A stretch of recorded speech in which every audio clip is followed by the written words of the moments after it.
मी अविवेकाची काजळी फेडून विवेक दीप उजळी पैयोगिया पाही दिवाळी निरंतर। रामकृष्ण हरी। मी कोमल तडेगावकर सनातन मराठी संस्कृती या चॅनल मध्ये आपलं सर्वांचं मनपूर्वक स्वागत करतो। आज आपण दीपावली निमित्त या ठिकाणी आलो आहोत, म्हणून दीपावलीच्या आपण सर्व प्रेक्षकांना माझ्या मनपूर्वक शुभेच्छा आहे। दीपावलीच्या संबंधानं दीपावलीचं मुहूर्त, त्याची दिनविशेष कथा आणि दिवाळीच्या दिवशी पूजा कोणत्या देवाची आणि कशी करावी या संबंधानं थोडक्यात अगदी आपण पाहणार आहोत।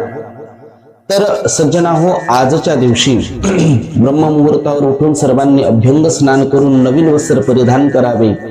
दारासमोर सडा संमार्जन करून सुंदर रांगोळ्या रेखाटून दारावर तांब्याच्या पानांचं तोरण लावावं, झेंडूंच्या फुलांच्या माळा त्या ठिकाणी लावाव्यात आणि नंतर लक्ष्मी पूजन आपल्याला करायचं आहे। लक्ष्मी पूजनाचा वेळ दुपारी 3 पासून ते 5:15 पर्यंत आहे, म्हणजे 3 ते 5:15 पर्यंत। यावेळेस जर आपल्याकडनं लक्ष्मी पूजन करणं शक्य झालं नाही तर सायंकाळी आपल्याला 6 वाजल्यापासून ते 8:30 पर्यंत लक्ष्मी पूजनाचं मुहूर्त आहे। तर याही वेळेला आपल्याला त्या ठिकाणी लक्ष्मी पूजन करता आलं नाही तर परत एकदा सायंकाळी आपल्याला 9:10 ते 10:45 पर्यंत वेळ आहे। या 3 वेळेमध्ये मुख्यत्व कोणत्या तरी एका वेळेत आपल्याला पूजन करायचं आहे। दाते पंचांगामध्ये हे मुहूर्त दिलेलं आहे। तर पूजन कसं करावं या संबंधानं आपल्याला या ठिकाणी पाहायचं आहे। आता मी तुम्हाला स्क्रीनवरती सर्व साहित्य डिस्क्रिप्शन मध्ये बॉक्समध्ये सगळं साहित्य त्या ठिकाणी टाकणार आहे। तर सर्वप्रथम सर्व साहित्याची तयारी करून पूजा वगैरे मांडून ठेवायची आहे आणि पूजन कसं करावं या संबंधानं मी अतिशय थोडक्यात माहिती तुम्हाला सांगतो। मला बऱ्याच जणांचे कॉल आले की महाराज, पूजन सांगत असताना तुम्ही मंत्र सुद्धा त्या ठिकाणी सांगत चला। मंत्र जर सांगायचे तर महत्वाचं मला असं वाटतं की आता बरेच आपण त्या ठिकाणी व्हिडिओ पाहतो की प्रत्यक्ष पूजा करून दाखवतात आणि एक मंत्र म्हणतात, परंतु दिवाळीच्या अगोदर ती पूजा मांडायची आणि दिवाळीच्या अगोदरच लक्ष्मी पूजन करायचं केवळ प्रेक्षकांना दाखवण्यासाठी मला ते योग्य वाटत नाही आणि म्हणून त्या ठिकाणी मी पूजा मांडून तुम्हाला प्रात्यक्षिक करून दाखवू शकत नाही। हा पहिला भाग आणि दुसरा भाग म्हणजे ते पूजेचं साहित्य सर्व जमा करायचं आणि तितका वेळ सुद्धा सज्जनाव माझ्याकडे नाही, त्यामुळे मी तुम्हाला सरळ सरळ त्या ठिकाणी सांगत आहे। कदाचित यामध्ये कोणाला कळालं नाही, समजलं नाही तर डिस्क्रिप्शन मध्ये मला मेसेज करा, मला सांगा की ही पूजा आपल्याला कशी कशी करायची, आम्हाला समजलं नाही, कळालं नाही, मी नक्कीच तुमच्या शंकेचं समाधान त्यामध्ये करेल। तर चला, सर्वप्रथम आपण पूजनाचं सर्व साहित्य त्या ठिकाणी घेऊन बसलो तर 2 आसन त्या ठिकाणी टाकावे। कदाचित जोडी जर असेल पूजनाला बसायला तर उत्तम, जोडी जर नसेल तर पुरुषांनी एकट्यानं पूजा केली तर हरकत नाही किंवा महिलांनी एकटीनं पूजा केली तर हरकत नाही, परंतु जोडी जर असेल तर हेच सर्वात उत्तम। आसन टाकल्यानंतर सर्वप्रथम त्या पाण्या, आपल्या समोर तांब्या असेल तर तांब्यामध्ये थोडंसं गोमित्र टाकावं।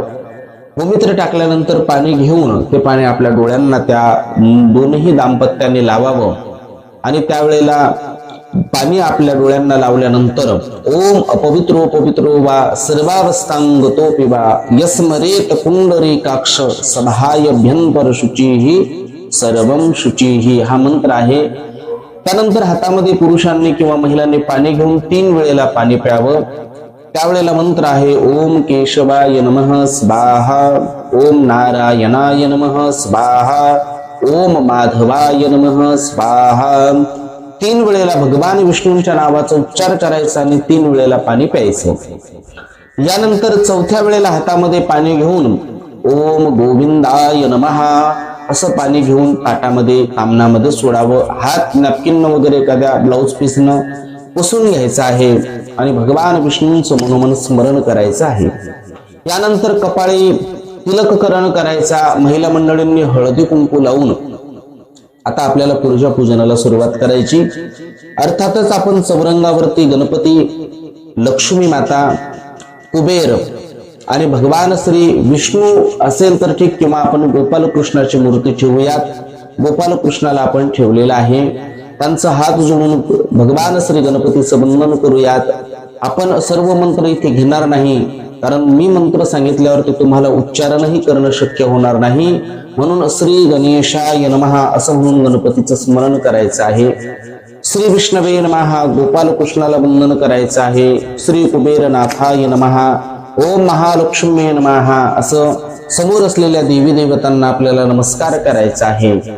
आणि त्यानंतर आपल्याला संकल्प करायचा, हातामध्ये हळद, कुंकू, गंध, अक्षदा, फूल, सुटा पैसा आणि एक सुपारी घ्यायची.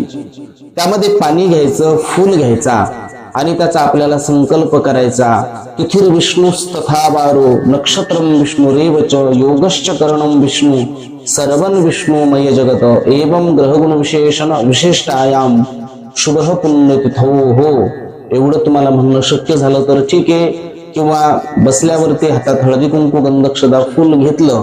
आता आपण सर्वांनी म्हणायचं आहे मनोमन संकल्प करायचा आहे. मम आत्मनः श्रुती स्मृती पुराणोक्त पुण्यफल प्राप्ती हे तवे मम द्वारा प्रतिवार्षिक दीपावली निमित्त लक्ष्मी पूजन महं करिष्ये.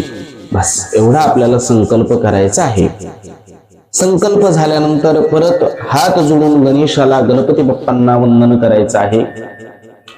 गणेशाला वंदन केल्यानंतर एक फूल हळदी कुंकवाला स्पर्श करून आपल्या जवळ जो तांब्या आहे त्या तांब्यामध्ये टाकायचा. त्या तांब्याला 5 गंधाचे बोट आपल्याला लावायचे आहे. एक स्वस्तिक काढायचं आहे. 5 गंधाचे बोट आपण अगोदरही लावून ठेवले तर हरकत नाही. हळदी कुंकू गंध अक्षदा लावल्यानंतर आपण त्या तांब्याकडे, तांब्यात असलेल्या पाण्याला गंगेचं पाणी समजून भारत वर्षातील सर्व तीर्थांचं त्या ठिकाणी त्या तांब्यात पाणी आहे, सर्व तीर्थ आहे असं समजून नमस्कार करायचा आहे. तेच पाणी आपल्या अंगावर शिंपडायचं, तेच पाणी पूर्ण पूजेच्या साहित्यांवर आपल्याला शिंपडायचं आहे. त्यानंतर आपल्याला आपल्या बाजूला एक दिवा तेलाचा आणि एक दिवा तुपाचा ठेवायचा आहे.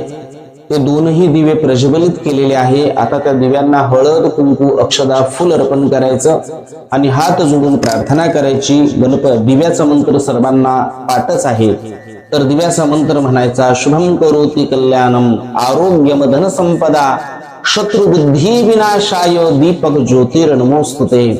दिव्याला वंदन करून झालं की सूर्यनारायणाला आकाशाकडे पाहून नमस्कार करावा. त्यानंतर भूमीला, जमिनीला एक पळीभर पाणी अर्पण करावं. त्यामध्ये हळद कुंकू गंध अक्षदा अर्पण करावी, भूमीला फूल अर्पण करावं आणि भूमीला सुद्धा नमस्कार करावा.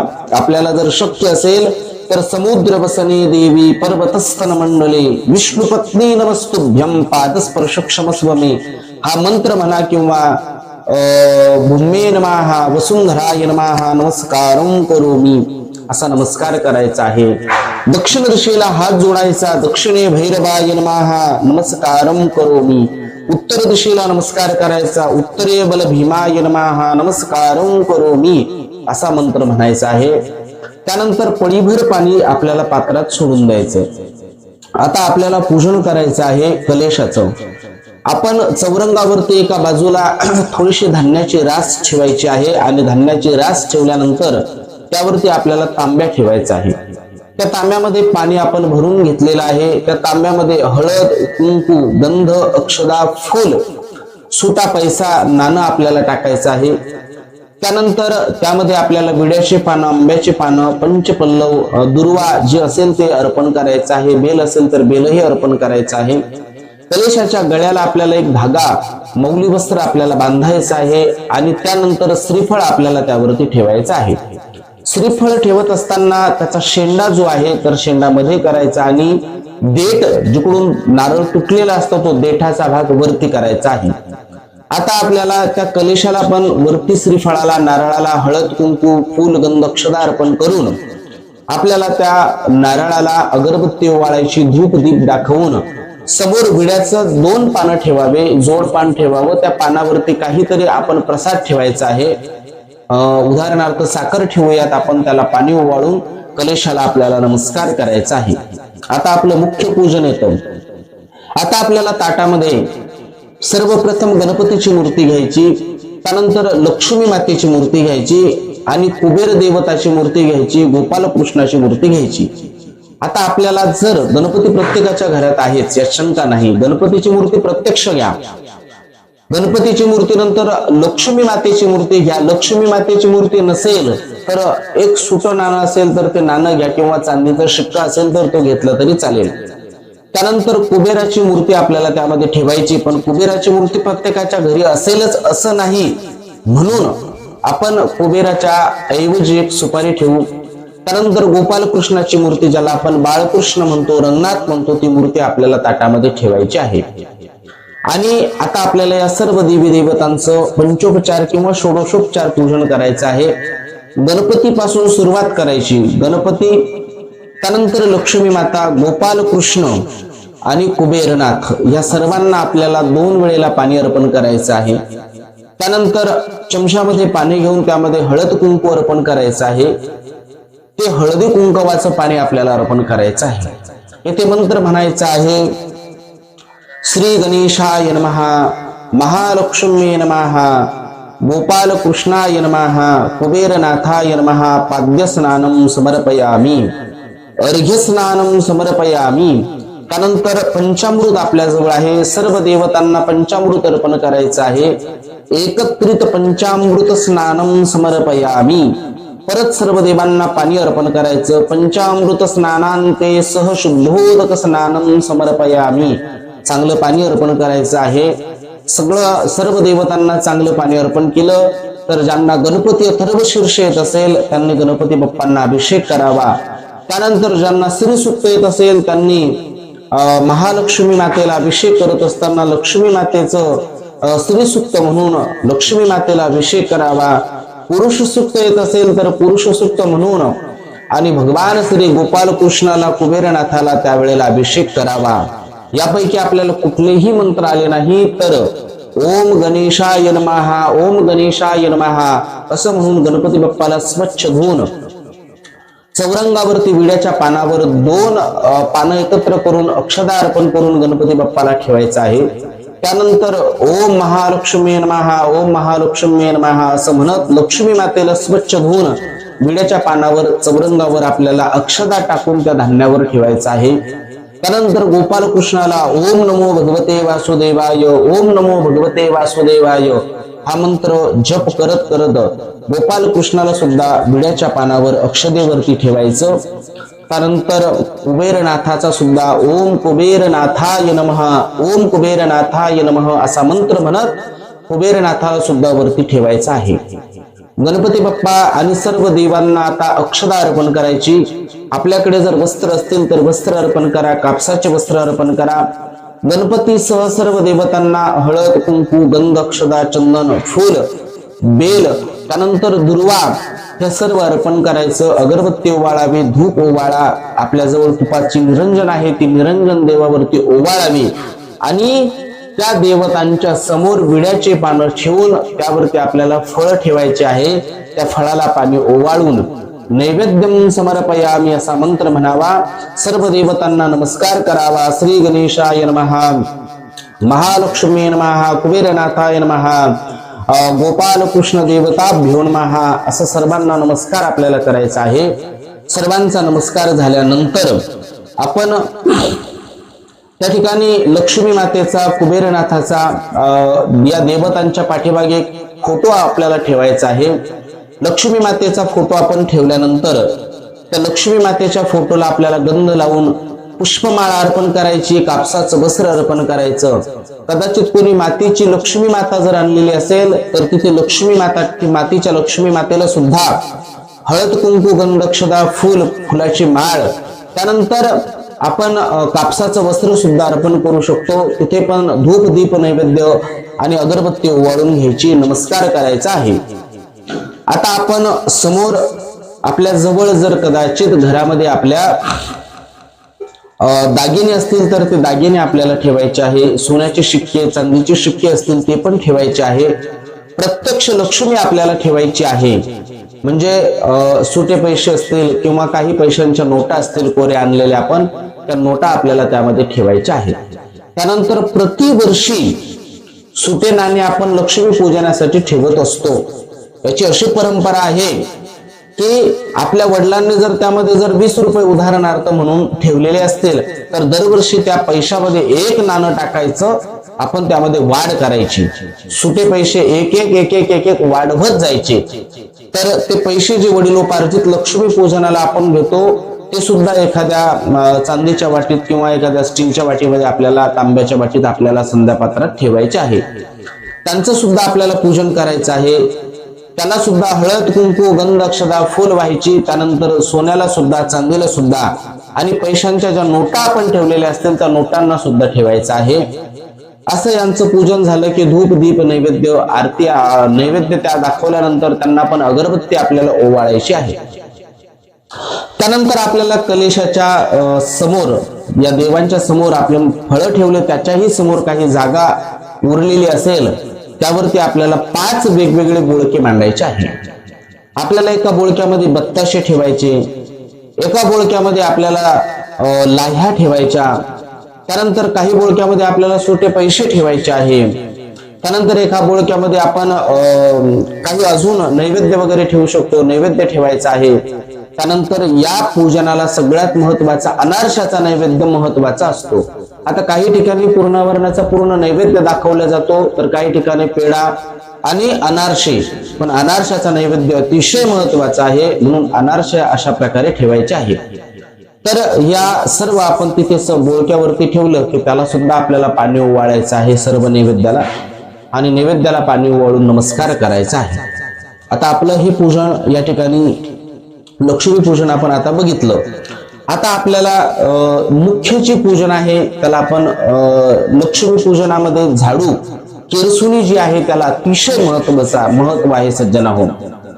तर याचं कारण तुम्हाला सांगतो मी, याची पूजा कशी करायची आपल्याला. यामध्ये 2 आपण केरसुण्या घेणार आहोत, एक नवीन आपण जी अगोदरची ती आणि एक जुनी आणि एक नवीन.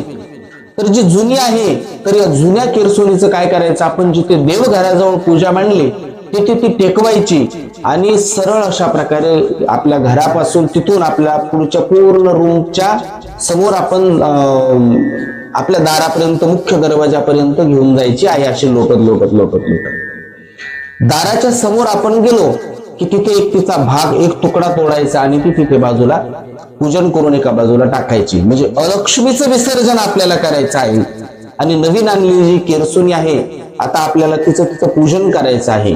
हळद कुंकू फूल गंध अक्षता आपण त्या केरसुणीला झाडूला अर्पण करणार आहोत. आपल्या दारामध्ये तिथे दरवाजामध्ये आपल्याला पाणी टाकायचं आहे. त्यानंतर हळद टाकायची, पंचगव्य असेल पंचगव्य किंवा पंचामृतही टाकलं तरी चालतं. पूर्ण आपला दरवाजा हे पाण्याने आणि हळदीने अशा प्रकारे स्वच्छ धुवून त्याला पिवळं करायचं आहे. तिथे लक्ष्मीचे पावलं असतील तर लक्ष्मीचे पावलं रेडीमेड ते जर असतील तर ते आपल्याला लक्ष्मीचे पावलं सुद्धा ठेवायचे आहे. हळद कुंकू गंधक्षता आपल्याला तिथे अर्पण करायची आहे. आता आपण हे चौकटीचं म्हणजे उंबरठ्याचं पूजन केलं. आता तिथे आपल्याला आपल्या दाराच्या समोर तुळस असेल, तुळशी वृंदावन असेल, त्या तुळशी वृंदावनापासून ते आपण जिथे पूजा मांडली आपलं देवघर तिथपर्यंत आपल्याला गोपद्म काढत यायचे आहे. गोपद्म म्हणजे गायीचे पाय. आपल्याकडे जर गोपद्माचे जर ठसे असतील रेडीमेड, ज्याला आपण ते साचे म्हणतो ते, किंवा युट्यूबवर पाहून घ्या तुम्ही, गोपद्म काढायला अतिशय सोपं आहे. रांगोळीचे ठसे, गायीचे ठसे, पायाचे, गायीच्या पायाचे ठसे अतिशय सोपे आहे. जसं आपण महालक्ष्मी बसवतो 3 दिवस, त्यावेळेला जसे लक्ष्मीची पावलं काढत काढत काढत काढत आपण दारापासून घरापर्यंत आणतो, त्याच पद्धतीने तुळशी वृंदावनापासून ते गोपद्म काढत काढत आपल्याला देवघरापर्यंत यायचं आहे. आणि तो केरसुनी, तो झाडू फडाफडी आपल्याला घेऊन आपल्या आणि पूजनापर्यंत, लक्ष्मी पूजनापर्यंत तो घेऊन यायचा आहे. आपण लक्ष्मी पूजनाजवळ त्या ठिकाणी तो फडाफडी ठेवले की परत एकदा तिथे त्याचं पूजन करायचं आहे. ही खरी लक्ष्मी आहे सज्जनांनो.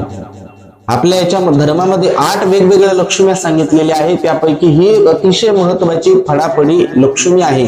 केरसुनी आपण त्याला म्हणूयात, ती पण अतिशय महत्वाची लक्ष्मी आहे. कारण घरातील सर्व घाण कचरा त्या ठिकाणी ही लक्ष्मी बाहेर काढून देत असते आणि घर अतिशय स्वच्छ पवित्र करत असते. तसंच आहे. दिवाळी काही नवीन नाही, दिवाळी काही वेगळे नाही. आपण जशी घरातली घाण स्वच्छ करतो तशी दिवाळी म्हणजे आपल्या अंतःकरणात असलेलं काम, क्रोध, लोभ, मोह, मद, मत्सर या षड ऋतूंचा त्या ठिकाणी आपल्याला निपात करून आपलं घर, देहरूपी घर सुद्धा त्याच घाणीप्रमाणे स्वच्छ जर आपण केलं तर ही खरी आपली दिवाळी आहे. सुरुवातीलाच मी सांगितलं की मी अविवेकाची काजळी फेडून विवेक दीप उजळी. माऊली ज्ञानोबराय असं सांगतात की अविवेक नावाची जी काजळी आहे ती काजळी आपल्याला दूर करायची आहे. तिमिरातून तेजाकडे म्हणजे अंधकारातून प्रकाशाकडे आपल्याला आपलं जीवन न्यायचं आहे. अज्ञानातून ज्ञानाकडे न्यायचं आहे, अधर्मातून धर्माकडे न्यायचं आहे, अनितीतून नीतीकडे न्यायचं आहे. ही खऱ्या अर्थानं आपली दिवाळी आहे. आता आपलं पूजन झालं, नैवेद्य या ठिकाणी आपण दाखवला. आपण इथे आरती आता करणार आहोत. तर गणपतीची आरती घ्यायची आणि महालक्ष्मीची आपल्याला आरती घ्यायची. आता महालक्ष्मीची आरती बऱ्याच जणांच्या पाठ नाही. मग दुर्गा मातेची दुर्गे दुर्गट भारी सगळीकडे प्रचलित आहे. तर ही आरती घ्यायची का? तर मी म्हणतो अजिबात घ्यायची नाही. आपल्याला नेटवर लक्ष्मीची आरती जर आपण टाकलं तर सहज उपलब्ध होती. युट्यूबला किंवा गुगलला वगैरे टाकलं तर आपण ती आरती प्रत्यक्ष म्हणून कुटुंबातील सर्व सकुटुंब सपरिवारांनी एकत्र यावं आणि एकत्र येऊन त्या ठिकाणी आरती करावी, भगवतीला प्रार्थना करावी, देवीला प्रार्थना करावी की आमचा सकुटुंब सपरिवार इथे मर्यादित राहायचं नाही, तर माझा देश, माझा धर्म या प्रत्येकाचं आयु आरोग्य ऐश्वर्य संपन्न झालं पाहिजे. जीवनातील सर्व अनिती माझी संपली पाहिजे अशी लक्ष्मी मातेला या ठिकाणी प्रार्थना करायची. आणि महालक्ष्मीचं आरार्तिक्यकरण झालं, नम्रता प्रार्थना झाली की त्यानंतर सर्वांनी भोजन करून भगवती आपल्या घरी आली, लक्ष्मी आपल्या घरी आली म्हणून त्या ठिकाणी फटाक्यांची आतिषबाजी करून भगवतीचं त्या ठिकाणी आपल्याला स्वागत करायचं आहे. देवीचं आपल्या घरी आगमन झालं म्हणून फटाके आपण फोडतो, जल्लोष अशा प्रकारे करतो. हा लक्ष्मी पूजनाचा सरळ सरळ भाग झाला. 2 मिनिटात मी आजची दिन विशेषता आपल्याला सांगतो. सज्जनाहो, सर्वांना माहित आहे की दसऱ्याच्या दिवशी भगवान प्रभू श्री रामचंद्रांनी रावणाचा त्या ठिकाणी वध केला. तो दिवस म्हणजे कुठला? तर दसरा. दसऱ्याच्या दिवशी रावणाचा वध केला आणि रावणाचा वध केल्यानंतर भगवान प्रभू श्रीराम लंकेतून अयोध्येकडे प्रयाणस्थ झाले, आपल्या घरी, आपल्या राज्यात येण्यासाठी. आपल्या राज्याला तो निरोपही मिळाला आणि म्हणून 14 वर्ष वनवास भोगलेले प्रभू श्री रामचंद्र, लक्ष्मण भैया आणि सीता माता हे तिघे ज्या वेळेला अयोध्येच्या दिशेला निघाले तर अयोध्येत अतिशय आनंदाचं वातावरण तयार झालं. अयोध्येमध्ये प्रत्येक घरी दीपोत्सव त्या ठिकाणी साजरा केला. पूर्ण अयोध्येमध्ये रांगोळी त्या ठिकाणी काढल्या गेली. प्रत्येक घरोघर सडा संमार्जन करून रांगोळी काढण्यात आली आणि प्रभू श्री रामचंद्रांचं ज्या वेळेला अयोध्येत आगमन झालं तर त्यावेळेला भरपूर असे फटाके, आपण आता वेगवेगळ्या प्रकारची जी आतिषबाजी पाहतो अशी सुंदर प्रकारची रौनक त्यांनी तयार करून प्रभू श्री रामचंद्रांचं आगमन या प्रित्यर्थ त्या ठिकाणी दिवाळी साजरी केली. वर्षानुवर्ष आपण हिंदू समाज, हिंदू धर्म भगवान प्रभू श्री रामचंद्रांचा वनवास संपला म्हणून त्या ठिकाणी दिवाळी साजरी करत असतो. परंतु दिवाळी साजरी करत असताना आपण रामाचं पूजन का करत नाही, हा शंका, हा प्रश्न आपल्याला उपस्थित होऊ शकतो. तर याचं कारण असं आहे की भगवान श्रीराम हे विष्णू अवतारातीलच अवतार कार्य आहे. म्हणून यावेळेला भगवान श्री विष्णू चातुर्मासात त्या ठिकाणी निद्रिस्त असतात. म्हणून निद्रावस्थेत श्रीरामाचं पूजन करायचं नाही तर लक्ष्मीचं आपण पूजन करतोय, हा त्यामागचा एक छोटासा उद्देश आहे, दुसरा उद्देश नाही. तर चला सज्जना हो, हा व्हिडिओ तुम्ही शेवटपर्यंत पाहिलाच त्याबद्दल सर्व प्रेक्षकांचं मनपूर्वक मी धन्यवाद देतो. पुनश्च एकदा दिवाळीच्या सर्वांना भरभरून अशा शुभेच्छा देतो. आपण हा व्हिडिओ आपले मित्र परिवार, आपले नातेवाईक आपले धर्माभिमानी सर्व आणि नामधारक वारकरी यांच्यापर्यंत निश्चित पोहोचवाल अशी त्या ठिकाणी मी आशा करतो। या व्हिडिओला नक्कीच आपण शेअर करा, लाईक करा, चॅनलला सबस्क्राईब करा आणि असेच नवनवीन व्हिडिओ आपल्याला पाहण्यासाठी बेल आयकॉनला नक्कीच त्या ठिकाणी क्लिक करा। सर्वांना पुरुष मनपूर्वक शुभेच्छा। रामकृष्ण हरी।